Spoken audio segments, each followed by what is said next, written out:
So back when I first broke into product about 8 years ago, product management was not a well-known career.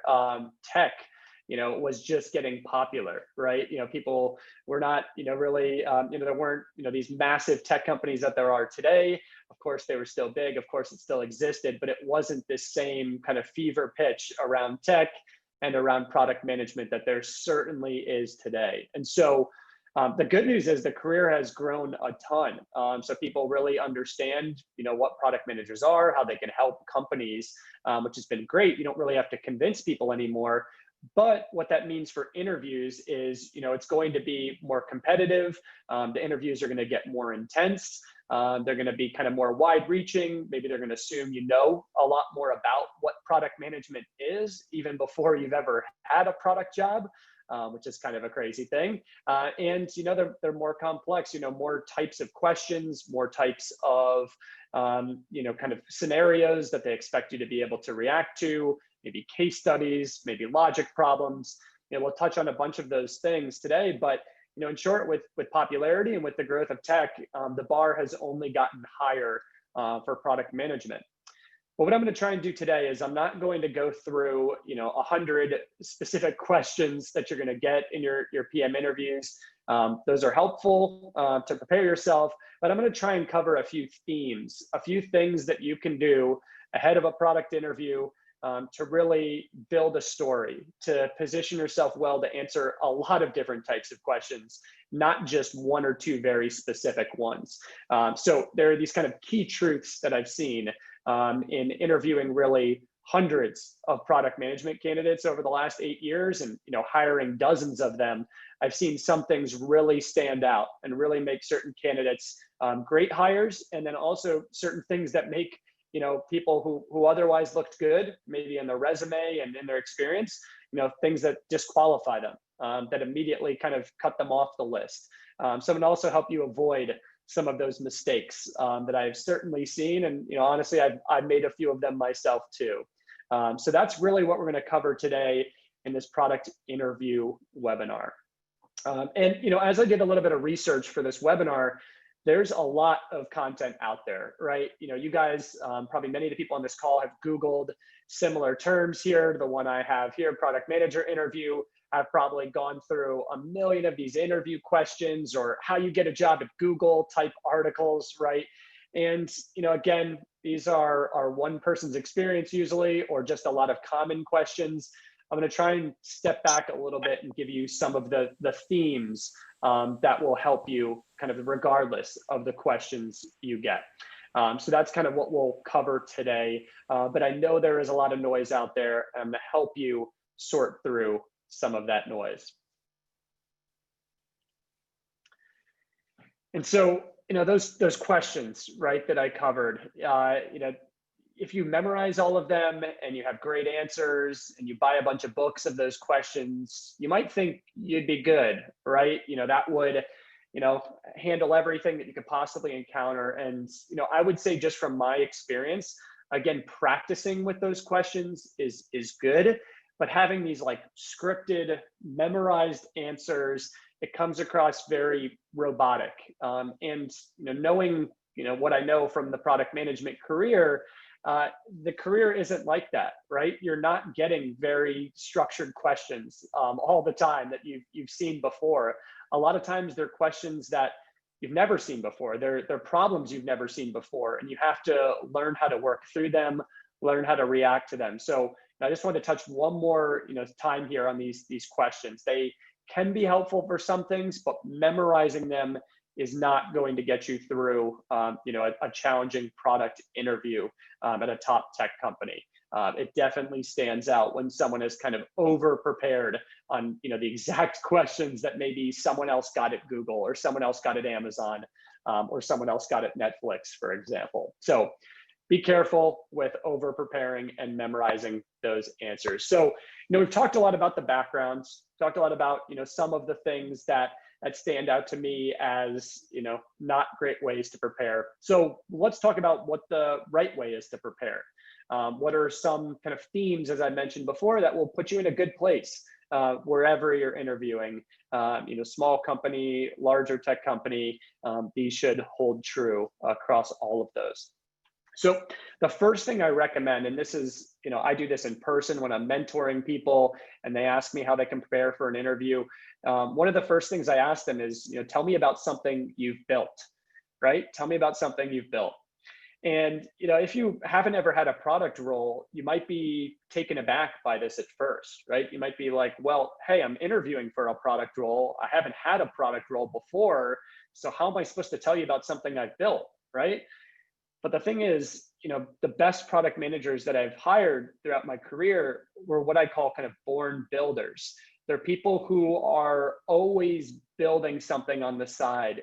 They might not have the title product manager, of course, but they're going out there and they're trying to build a business, with a friend. They're trying to build an app because they just want to see if they can get people to download it. They're trying to build some sort of system that solves a problem for them. It doesn't even have to be technology. It doesn't have to be writing code. They're literally just excited by, creating something. They're entrepreneurial, right? And so, when I ask this question, I'm not looking for that they built an app that had millions of users. I'm not looking for, a product lifecycle that they went through from ideation to launch, although those are great if you've done those.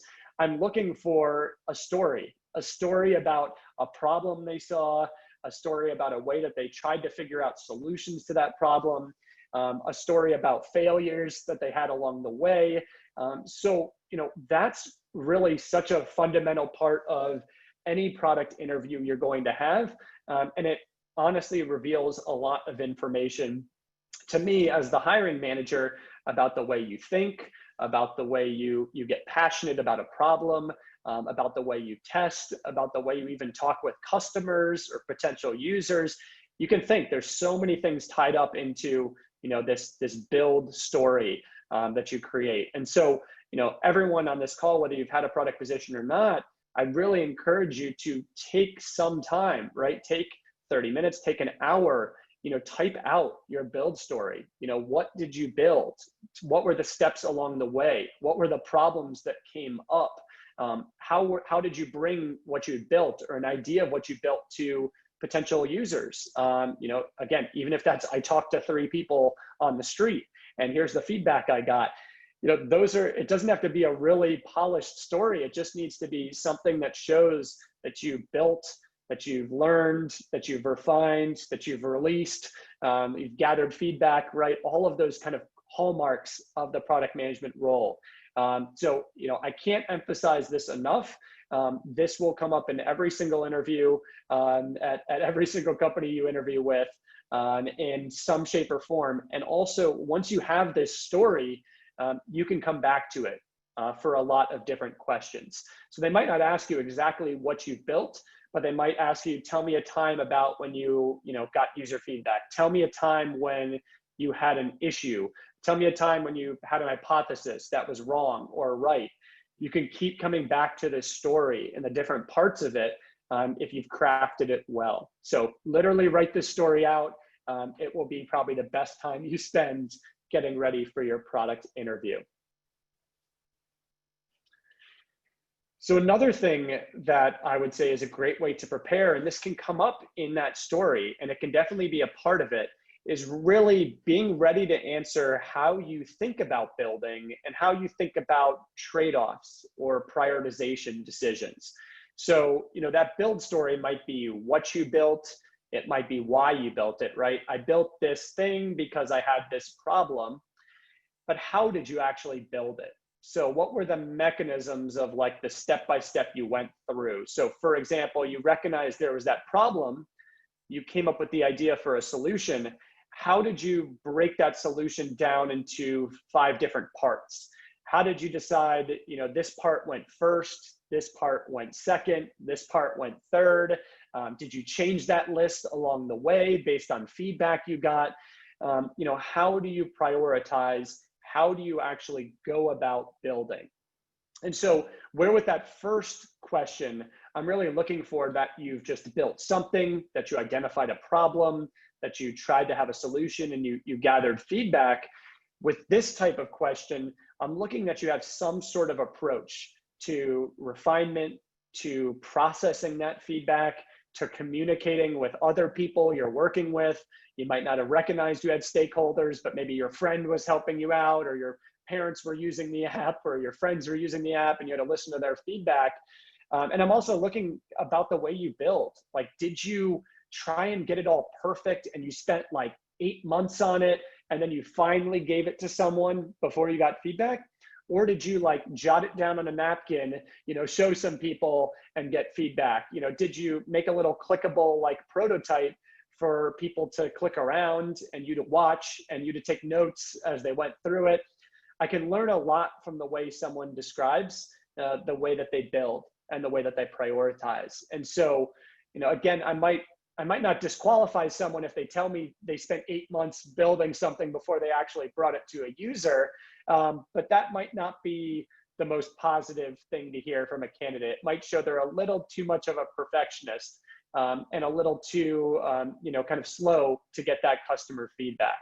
And another thing here, in doing a lot of research on, product interviews and preparing and all of the, kind of resources out there, you see a lot of specific frameworks people use. I know there's one, RICE that's in my head. I know there's 3 or 4 other feedback kind of frameworks that are very popular for prioritizing and, making sure you have the right, kind of feature risk reward or feature effort reward payoff.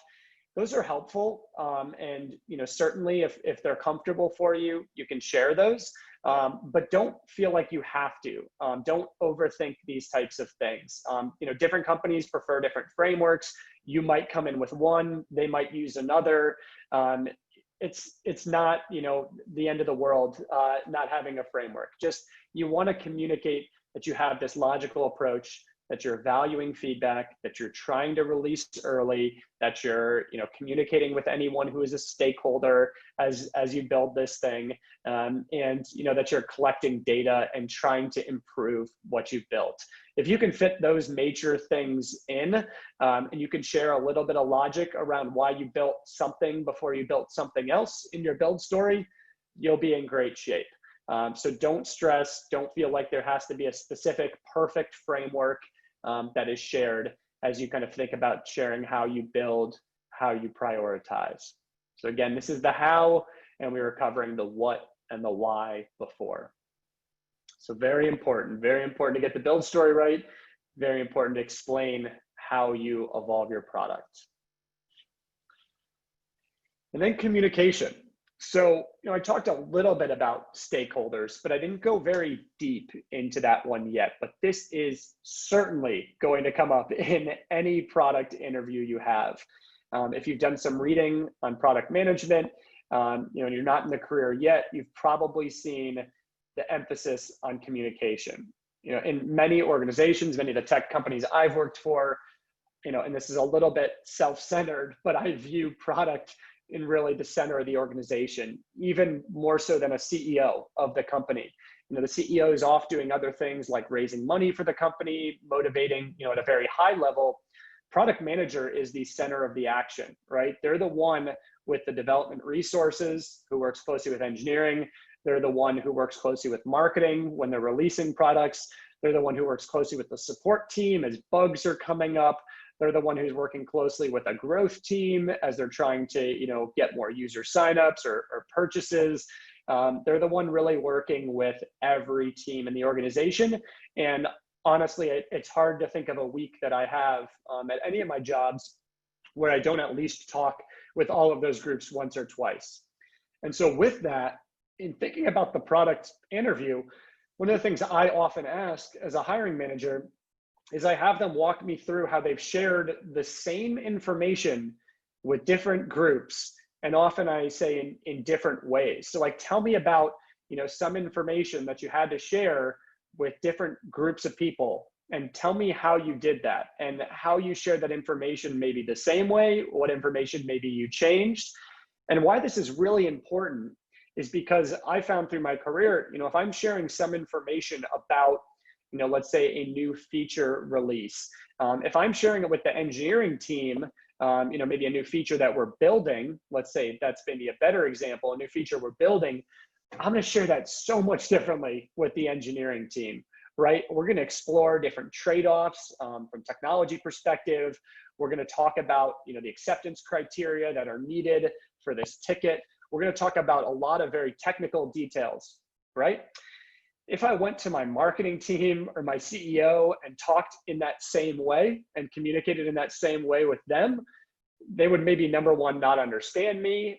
Maybe two, they would act like they understand me, but miss, a lot of information there. And so I have to share the information, the same information maybe, in a much different way with those other groups, those other stakeholders, right? And, one thing I would say here too is if you haven't been a product manager before, again, it's okay to pull from other experience. So maybe your, educational experience or another job. Have you had to share information with your professor differently than students, differently than maybe someone else you talked with about a project? So try and think about those past roles, your education, find some examples where you've had to communicate in different ways to different groups. And then the thing I want you to do is not only kind of think of that example, but make sure it's clear that you found ways to pay attention and make sure that they understood what you were sharing. So a lot of communication is listening to the questions you get from people, is a lot of watching the reactions you get. So, maybe I thought I explained it well to our CEO or to our marketing team, but I might see, a look on their face that maybe indicates they did not quite understand everything. I might get a question that's just not even close to what we're actually building. So it's important that you pay attention to those kind of clues to understand that your communication is effective. And so make sure in your example that you give, whether it's from school or a past job, that you show how you knew what you communicated was understood. That you had good follow-up questions, that you saw that they knew what they needed to do next, right? They had action items based on what you shared. So that's incredibly important, both understanding, and sharing how you've communicated to different groups the same information, but also how you've made sure that communication was understood. Again, this one will come up in many different forms, but if you have a couple stories ready to go about kind of successful communication and maybe even a few examples of unsuccessful communication that you learned from, those will be great assets for your product interviews and will help you with answering a lot of the different questions that you might see on one of those really long lists that I shared before. Okay, now we're jumping into one of my favorites, and I spent a lot of time as I prepared for my interviews recently in moving to my new company, studying the product. This sounds like it should be the simplest, no-brainer tip ever given in a webinar. You're interviewing for a product role. You should study the product you're interviewing for and the company you're interviewing for. I can't tell you how many times, but it's way too many, that I've had people come in and it's so clear that they maybe spent 5 minutes looking at the website, and maybe that website was actually out of date a little bit in a certain section they looked, and that's all they know about the company or the product, right? That they have this high level understanding. They might know that the company's good, but they know so little about what the company actually does or the products the company has. So don't be that person, right? This is an instant disqualifier. Regardless of how well the rest of the interview has gone, if they didn't spend the time to evaluate the product they're interviewing for or a product that the company offers in some depth, that shows me a lot of things. That shows me, maybe they're not that passionate about product management. Maybe they're not that passionate about the company they're interviewing for, or they're just a little careless, right? They didn't actually prepare, which, all of those things are so important for someone to be successful in product that they're instant disqualifiers if I see those things. So this one's very serious. Make sure you take this one down and take this one to heart as you prepare for your product interviews. And so, this is not a thorough list of things I do when I prepare for an interview and evaluate the product, but these are certainly some of the most important. So, think of, if you have a company that you're interviewing with now, or a company that you are interested in, think of these things. So, what is this company solving? What problems does, one of their products, or, what problems do each of their products solve? Write those down. Who are the types of customers that use this product today? So pretty easy to find. You can see the logos on many websites. You can sometimes go on like G2 Crowd and see reviews of a product, whether it's B2C or B2B. Definitely, do your research there and see what people are saying about this product or about this company out there on those type of review sites. What features do they like? Which ones are not so great right now? And then, gain access to the product. If it's a B2C product or a B2B even case, like sign up for the free trial, sign up for the product, start using it. You put in your email, see what emails you get from them to, get you back into the product. Really go through, take screenshots, critique it. In all, you probably want to spend at least a few hours evaluating and studying the product. That's probably a good amount of time. You don't need to spend, weeks and weeks. You don't need to do a full case study, but definitely dive into the product, spend a couple hours answering these types of questions, and really start thinking about, imagine you're a product manager at this company. What, separates this product from other products that are similar out there? What opportunities do you see for this product? Really start imagining you're in that seat already, even before you've interviewed. Start living that role as that product manager and start getting your mind in that space. There are sometimes, there'll sometimes be some products that you can't get full access to, without, speaking to a salesperson. I've certainly interviewed for companies like that before.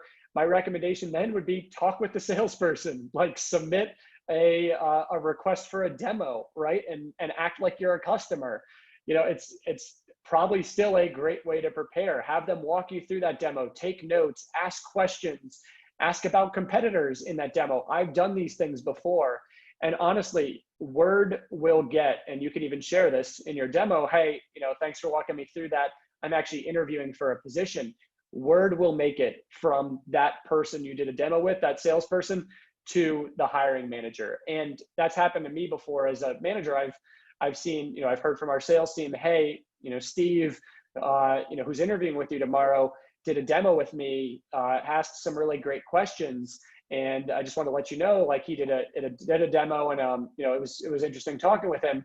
That says a lot to me as a hiring manager, right? That shows that you care so much that you spent, 30 minutes, an hour talking with our sales team, trying to understand the product, the strengths and weaknesses. So whatever way you possibly can, study the product, do a demo, watch their YouTube tutorial videos, go through their helper resources, whatever it takes. Spend a couple hours, study the product. It will show, it will let you tell a bunch of stories. It will help a lot with getting that product job. One of the last ones here that I wanted to share on kind of the positive side is know who you are as a product manager or potential product manager.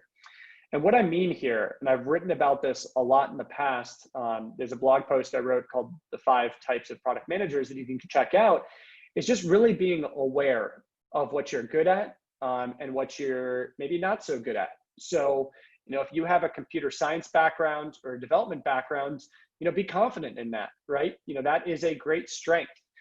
You're a technical product manager then, right? That qualifies you for certain types of roles. You'll be a better fit at certain types of companies than others. That's great. Myself, I came from an analytics background. So I call that kind of an analytic product manager. Great as well. That can be great for data-driven companies, which are almost all now, but especially if you think about companies that do a lot of machine learning, that can be a better fit there. Or maybe you're coming from marketing or a non-technical role. Fine as well. Certain companies are much more in need of what I call marketing product managers. So just be aware of what skills you're bringing to the table. You don't have to feel like you have to be a 10 out of 10 on all of those different types of product management skills.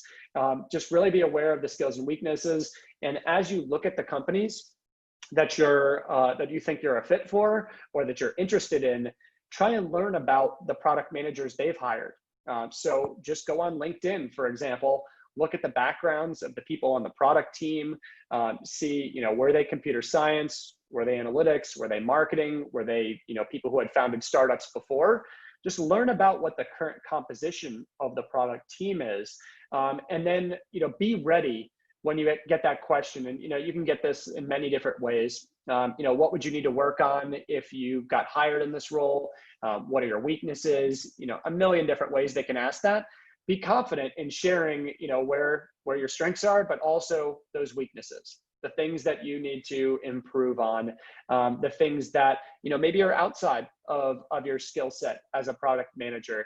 And, for example, I'm never going to be a developer. If I put my mind to it, I probably could, develop some skill there. I probably could be a, somewhat decent developer at some point if I really tried hard, but I just know that's not where my skill set is. So I'm not going to pretend to be a super technical product manager. I'm going to say, what I know about, making technical trade-offs and how I work with developers to help inform those decisions, but I'm not going to act like someone I'm not. So important to know what type of product manager you are, what type of product manager you're not, and then also what type of product team you're walking into or you're interviewing with. So you can make sure you're having a good match there with the types of product managers they look for. So very important. Check out that blog post on the different types of product managers that I mentioned if you want to get deeper into this topic. It should be able to help you out quite a bit. All right, so those were 5 kind of right ways to prepare. These ones are fun with the wrong ways to prepare. So, little word of caution here. Not necessarily everything about these is completely wrong.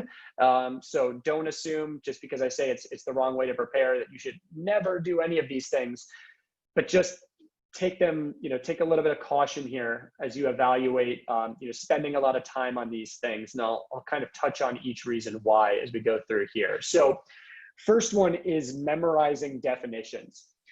So I talked before about how it really stands out to me when someone, memorized, maybe the answers to 100 of those common questions in product management interviews, right? It comes off very rehearsed. It comes off very inflexible. It just comes off not authentic. And it makes me wonder, could they actually, solve a question that they haven't seen before? Or do they have to see questions many times? They have to, kind of see other people's answers to them, and then they can answer them. So memorizing definitions of, retrospective and sprint planning and pointing and, user stories, having that exact definition is not so helpful. It's helpful to have a high level understanding of agile concepts, of Scrum ceremonies, the reasons they're important, why they help. But honestly, at every company I've worked at, they do it differently. So, agile might mean one thing at one company, might mean a pretty different thing at another. They might have different ceremonies. They might have different lengths of sprints. They might have different requirements for user stories. So don't assume, the definition that you find online is exactly the way the company does it that you're interviewing with. And so, really, I want to see as a hiring manager that you're flexible, not that you can just recite a dictionary definition. So I'd much rather hear you talk about, why agile development is important. It's constant feedback loops. It's small iterations that allow us to get feedback from customers and decide what to build next.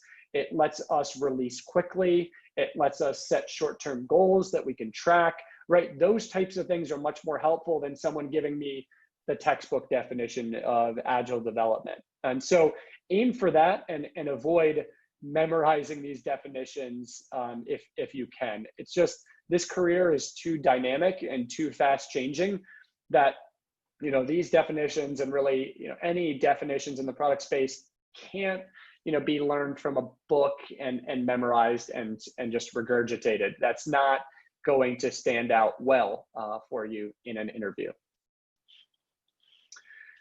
Another memorizing. So case studies, right?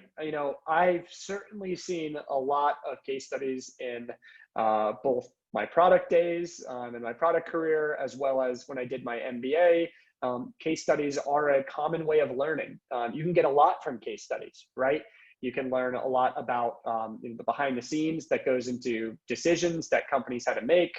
You can learn a lot about the trade-offs they had to decide on. So case studies are helpful. But memorizing them, won't get you super far in an interview or, your product career. Just because, again, things are changing so quick in tech and so quick in products that, what worked for Dropbox back in 2011 might be ancient history now, because everyone copied that same referral thing. And this is actually a case study that I've seen quite a bit. Everyone copied that same referral technique they did, and now that's just table stakes. That's not innovative anymore. It's kind of archaic at this point. You could still learn from it. You could still be like, oh, okay, so that's how Dropbox scaled, and that's how they brought in a bunch of new customers and converted them to premium accounts. Like, oh, very cool. And you can definitely take, kind of notes from that, but having that case study memorized and assuming that you can just kind of take what worked there and like drop it right in your new company or into an interview problem that's presented to you is a little bit of wishful thinking. So the better approach that I would suggest is actually kind of create your own case study at the company you're interviewing at. So, right, you just did all this work to understand, kind of the products that a company is offering. Go through the last year or 2 years of the company's histories. What products have they introduced? What PR have they released? Kind of create your own case study on those releases, maybe identify any issues that came up, maybe see which of those features were reviewed well or not well, what succeeded, what didn't succeed, what got a lot of users, what didn't. Again, it's a little challenging because you're outside the company, but try and put some effort into, kind of creating a recent case study on the company you're interviewing with. It's not something that, you're going to be presenting to them, but it's one of those things that's going to come up in a lot of ways. You're going to be able to ask great questions about, hey, you guys released this feature a year and a half ago. It seemed like it had good product market fit relative to competitors, but I haven't heard anything on it in a while. Are you guys still supporting that feature? Is that still important or a core feature for you guys, or is that going to get retired? Just asking a question like that shows you've done your homework, right? It shows you've tried to put together this understanding of the business that's well beyond probably what a lot of other candidates are doing out there. And so case studies are helpful in some ways, but memorizing the exact details, not going to get you all the way through that product interview or honestly help you too much in your product career. So try and create a case study at the company you're interviewing with. Another one, so logic and math problems. So certain companies I've interviewed with and gotten 0 of these. So sometimes as you interview for product roles, you'll get no logic questions. You'll get no math problems. And then other ones, you might get a whole person or two that maybe just ask you these questions, on the complete other end of the spectrum. So I think Google's pretty famous for these. Amazon's pretty famous for these. And I know there are books written. I've seen many of them and many super long blog posts about, logic problems and math problems that you can study and memorize and learn about. And again, kind of practicing a little bit there so you're not caught off guard if those questions come up is probably an okay idea. That's okay. But trying to memorize, the 50 most common ones or the ones that Amazon always asks, and people have been posting about.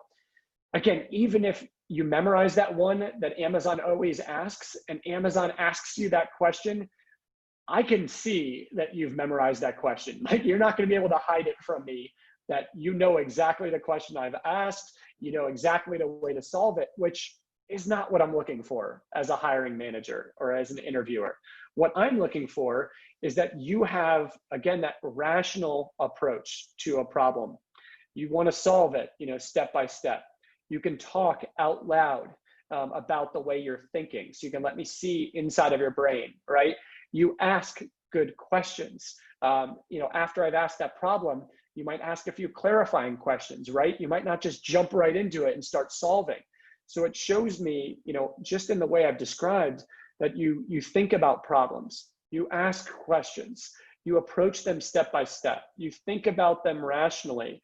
And then when you ultimately get to that answer, I'd recommend you even share a few other things. Hey, if I had more time, here's where I'd go collect some more information. Here's how I'd ask customers about that to validate it. That is a great way to answer the question. So, kind of get in the ballpark, walk through the way you solve the problem, ask questions, and then tell me how you'd make it even better if you had more time or if this wasn't an interview. That's what I'm looking for. I'm not looking for the exact to the decimal point math answer. I'm not looking for the recited logic problem answer that you saw online. I am looking for these things, as well as these other interviewers are looking for those same things. So don't get caught off guard by these questions. They will come up at a lot of companies. They might not come up at all, but approach it in this way and you'll be in great shape. So I talked about knowing what type of product manager you are and how that's helpful as you prepare, and knowing what you're not. I wanted to just come back to that for a second here, because the one that stands out the most to me and to engineers you interview with, which you probably will interview with sometime through your product management interview rounds, is pretending to be a technical expert.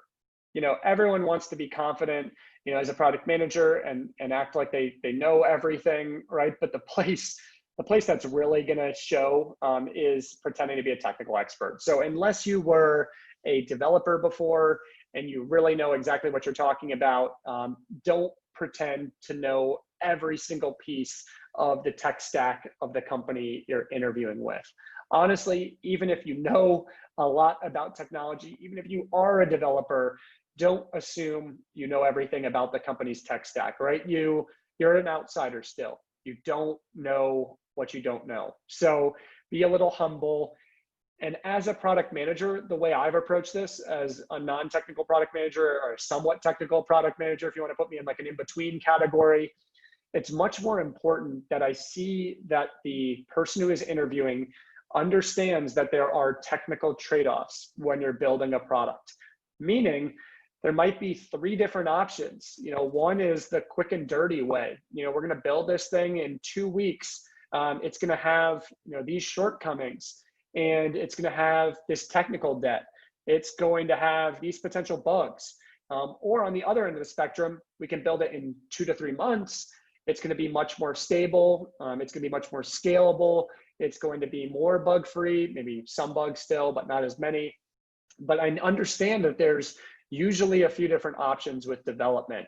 And I'm smart enough to ask the questions to the engineers that will help me understand those trade-offs. So even if I don't understand every single technical decision they're making, I can elevate those trade-offs and see them very clearly, and then share them with others, the other stakeholders, right? And explain them well and make a good decision. So that is the level of technical understanding that every product manager candidate should have.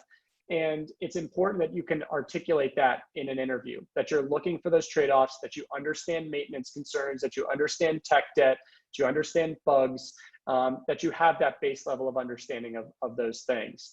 And then the other thing I would recommend is, while you don't need to become a developer, it definitely will not hurt to learn HTML, CSS, JavaScript. You might even add Python to that list now if it's a more data-centric company, given how popular Python's gotten over the past couple of years. Take some intro courses on those. Again, no one's probably going to ask you to write code, but you'll be able to understand those trade-offs better. And it's also a great story to tell, in the interview is, you might get a question about, hey, what are you learning? Tell me about how you learn about, things, technical things. these will be great stories to tell. Oh, hey, I just completed, the Intro to JavaScript course on Coursera or Khan Academy or wherever, and I really enjoyed it. It helped me understand, how JavaScript is used in, these types of applications, what the shortcomings of it are. Again, high-level understanding goes a long way, and it also helps you build a lot of empathy with your developers. They know you're not going to be one of them exactly, but hey, they can see Alex is trying. He's learning. He's trying to improve himself. He's trying to understand our world a little bit better. So don't pretend to be a technical expert, but show that empathy, build some skills, understand the trade-offs. The last one here is asking standard questions. So what I mean by standard questions are the ones that you can typically see online. What questions should I ask? What's your tech stack? What do you look for in a product manager? How do you release to production? These very basic high-level questions. Sure, they might come up. You might ask one or two, but really what you want to do is actually be asking questions throughout the interview. So the way I describe it is you want to make the interview much more like a two-sided conversation between colleagues on the product team or between a product person and an engineer, if that's who's interviewing you, than a one-sided, question answer asking session. If it's just that one-sided question answer session, it's highly unlikely you get the job. It's just too competitive right now that there are going to be people out there who are going to create that better two-sided conversation, who are going to show that they're more inquisitive and more engaged. That stands out to me as an interview. So be this highly engaged, active participant in the conversation.